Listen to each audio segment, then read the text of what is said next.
Princípio é aquilo que dá origem. O direito penal tem os seus princípios. O direito processual penal também tem alguns princípios que são próprios dele. Muitos se comunicam lá do direito processual penal para cá no direito penal e vice-versa. Só que alguns são próprios. Vamos ver aí aos poucos, um por um. O direito tributário tem os seus princípios, o direito civil tem os seus princípios, o direito constitucional também tem os seus princípios. Isso é normal. Os ramos do direito diversos têm princípios diversos também. Então, o primeiro princípio é o princípio da insignificância. É um princípio muito importante para o direito penal, também conhecido como princípio da bagatela. Esse princípio parte do seguinte pressuposto: para que o direito penal incida, ele não pode incidir sobre aquilo que é, de fato, algo irrelevante, algo que é de importância nenhuma, algo que é, de fato, insignificante. Por quê? Movimentar a máquina do Estado para punir alguém é algo muito caro. Delegado tem o seu salário, tem a sua remuneração, policial militar tem a sua remuneração, policial civil tem a sua remuneração. Claro, é desvalorizado em relação à inflação? Sim, é desvalorizado. Não tem reajuste automático, nós sabemos disso aí. Mas perante o restante da população, é uma remuneração relativamente maior, né? É maior, digamos assim, do que a média do que os brasileiros ganham. Então, pensa que a gente tem muitos funcionários públicos que recebem remuneração que vem dos tributos, dessa maioria de pessoas que ganha pouco, digamos assim. Então, é caro movimentar essa máquina do Estado. A hora de trabalho do policial militar, do policial civil, que penso que deveriam ser até mais bem remunerados, deveriam ter um reajuste aí inflacionário para não perder poder de compra. Realmente entendo assim, né? Mas a hora de trabalho deles não é barato para o Estado, não sai barato. A hora de trabalho do delegado, a hora de trabalho do promotor, do juiz, do desembargador, do ministro lá do STJ, do STF. Esse pessoal ganha bem e a hora de trabalho é cara, é custosa para o Estado. Então, pensemos que, às vezes, tem situações que não justificam, do ponto de vista até pragmático, movimentar toda a máquina do Estado. Exemplo: sujeito furta um bombom. É o primeiro furto da vida dele, nunca teve nenhum problema com a polícia, nada do tipo. Vai lá e furta um bombom. Será que convém mover a máquina do Estado para instaurar o inquérito, investigar, para poder indiciar, acusar, Ministério Público vai oferecer denúncia, juiz vai julgar aquilo ali? Será que compensa? Às vezes o sujeito não vai ter advogado, aí tem que nomear tem que remeter o processo à Defensoria Pública para que designe ali um defensor público para atuar. Então, será que compensa para o Estado, para a sociedade, isso? Muitas vezes não compensa, tá? Muitas vezes existem outros ramos do direito que são suficientes para resolver aquela situação. Então, nessas situações insignificantes ou situações de bagatela, por esse princípio, o direito penal não vai agir, ok? É importante você perceber que afastar o direito penal não significa afastar o direito como um todo. Aquela pessoa que teve o seu bombom furtado, ela pode processar a outra no âmbito da justiça civil, se ela achar conveniente. Pode entrar com um processo civil, né? A pessoa que teve ali a fruta furtada do seu supermercado pode processar aquele autor do furto na justiça civil, sem problema nenhum, tá? Então, afastar o direito penal não significa afastar o direito como um todo, mas tão somente o próprio direito penal, que é aquele ramo do direito que tem as sanções mais drásticas. Por isso, ele deve incidir só quando absolutamente necessário for, ok? Aqui eu preparei para vocês um mnemônico, que é uma técnica de memorização, né? Chamado Montpregiu. Por quê? Primeira coisa, você tem que entender que o princípio da insignificância, ele não está previsto em lei. Ele não está previsto em lei. Então, você não vai achar, pelo menos regra geral, lá no Código Penal, dizendo do princípio da insignificância. Você não vai achar lá no Código de Processo Penal. Por que eu falo regra geral? Porque tem situações lá nos crimes tributários que a gente tem até uma previsão normativa, alguma previsão normativa. Mas, regra geral, princípio da insignificância não tem previsão legal. Para alguém que furta alguma coisa de outra pessoa, não há previsão legal sobre o princípio da insignificância. Mas e aí? Se não tem previsão legal, quer dizer que não existe? Não, não quer dizer isso, porque o direito, ele não se encerra na lei. A lei é fonte do direito, sim, e é uma das mais importantes fontes do direito, mas não é a única fonte. Existem também outras fontes do direito, a doutrina, a jurisprudência. Então, não só a lei é fonte do direito. E a própria jurisprudência e a doutrina construíram esse princípio, o chamado princípio da insignificância. E eles estabeleceram os seguintes parâmetros: não é em todo e qualquer caso que será aplicado.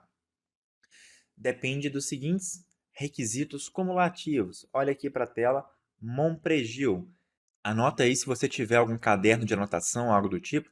É importante esse princípio. Quais são os vetores, os requisitos? Os seguintes: Montpregiu, mínima ofensividade da conduta, nenhuma periculosidade, reduzido grau de reprovabilidade e ínfima lesão ao bem jurídico.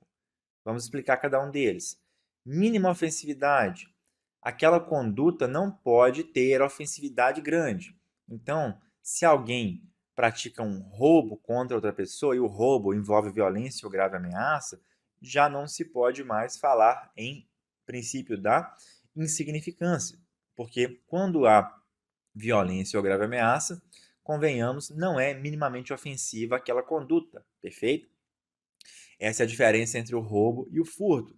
No furto, subtrai-se coisa alheia móvel, contudo sem violência ou grave ameaça. Já no roubo, existe a elementar da violência ou da grave ameaça, perfeito? Então, no furto, presentes os demais requisitos, é possível o princípio da insignificância. Já no roubo não é possível, porque existe violência ou grave ameaça. Segundo requisito, nenhuma periculosidade. Olha que interessante, tem a ver com o primeiro requisito: mínima ofensividade, nenhuma periculosidade. Se houver qualquer periculosidade naquela conduta, se a vítima foi ameaçada, foi agredida, já não se pode mais aplicar o princípio da insignificância. No requisito aqui da mínima ofensividade, tem a ver também com o seguinte: imagina que você furtar uma maçã de um hipermercado. Isso aí alterou o patrimônio daquele hipermercado de maneira substancial? Foi ofensivo para aquele patrimônio daquele supermercado? Não foi. Ofensivo de maneira substancial. Isso aí é a mínima ofensividade. Perfeito? Agora, digamos que uma pessoa furta uma galinha da outra, mas é a única galinha que a pessoa tinha para se alimentar durante aquela semana. Ia matar aquela galinha e se alimentar. Opa, aí nós já temos aí uma ofensividade relevante, a meu ver. Por quê? Não se está furtando de um hipermercado, se está furtando de uma pessoa que também é humilde, também é simples, né? Então, via de regra, presentes os demais requisitos, se aquilo gerar na vítima um prejuízo muito grande, ela sentir esse prejuízo de maneira intensa, não será possível aplicar o princípio da insignificância. Perfeito? Próximo requisito aqui, ó, reduzido grau de reprovabilidade, REG, reduzido, e aí grau de reprovabilidade. É aquela situação em que você, para verificar a possibilidade da aplicação do princípio da insignificância, tem que observar o quão foi reprovável aquela conduta no meio social. Então, digamos que o sujeito ele furta a bicicleta de uma criança e a criança fica muito triste por causa daquilo. Isso tem uma reprovação muito grande. Existe uma reprovação. Não houve um reduzido grau de reprovação. Não. Foi um grau de reprovação médio ou acentuado. Perfeito? Então, retomando aqui, quais são os requisitos? Mínima ofensividade, nenhuma periculosidade, reduzido grau de reprovabilidade, e o último requisito aqui é o da ínfima lesão ao bem jurídico tutelado. É necessário que, naquele caso concreto, a lesão ao bem jurídico seja quase nada. Percebam que os requisitos se relacionam, né? Então, é o caso clássico do furto contra o hipermercado. Furtar uma maçã contra o hipermercado. Isso vai fazê-lo falir? Nem de longe. Não vai fazê-lo. Então, temos aí a existência desse requisito da ínfima lesão ao bem jurídico tutelado. Então, recapitulando, se estiverem presentes todos esses requisitos, é possível, sim, de acordo com doutrina e com alguma jurisprudência, é possível a aplicação do princípio da insignificância. O princípio da insignificância, ele afasta o fato típico. O fato deixa de ser típico e é dentro da tipicidade material. Grava isso por enquanto, depois nós vamos trabalhar melhor o que é tipicidade durante este curso, tá? Mas pensa que o princípio da insignificância, ele afeta, ele incide sobre o fato típico, especificamente dentro da tipicidade material. Outra coisa também, a jurisprudência tem fixado que, se o sujeito é reincidente, então não é possível que ele seja beneficiado pelo princípio da insignificância, porque senão haveria um estímulo a que o sujeito cometa vários e vários e vários furtos. Comete um, comete outro, e aí nunca vai ser punido. Então, tem entendimentos jurisprudenciais no sentido de que não é possível aplicar o princípio da insignificância para aquele que é reincidente. Contudo, vem surgindo uma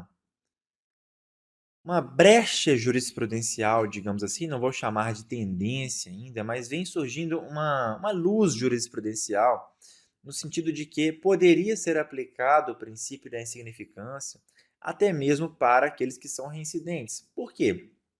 Lembremos, o princípio da insignificância, ele afasta o fato típico, não é? O fato nem crime é, por isso que o sujeito vai ser absolvido. Então, se o sujeito pratica vários e vários fatos que não são crime, que nem crime são, o fato de ser reincidente nesses fatos seria irrelevante. É como se o sujeito traísse a esposa hoje, traísse amanhã e traísse depois. Ora, adultério não é crime. Claro, tem consequências na esfera civil, pode ter consequências, mas não é crime. É um fato atípico. Não é fato típico, portanto, é um fato atípico. Digamos que o sujeito é reincidente na traição, no adultério. O fato dele ser reincidente torna o último adultério criminoso? Não torna, continua sendo um não crime.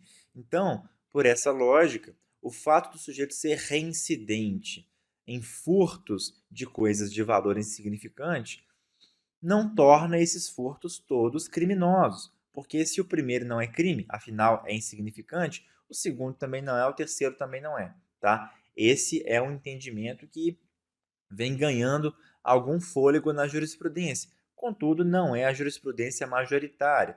A jurisprudência majoritária, a maioria dos juízes, desembargadores, ministros entendem que, se o sujeito é reincidente, não é possível aplicar em seu favor o princípio da insignificância. Atenção para isso. Saiba a jurisprudência majoritária, saiba também a minoritária e trabalhe com isso quando for possível e necessário, quando você for exercer aí a advocacia, o seu cargo público. Pense dos dois lados e veja o que é conveniente ali para a tese que você sustenta.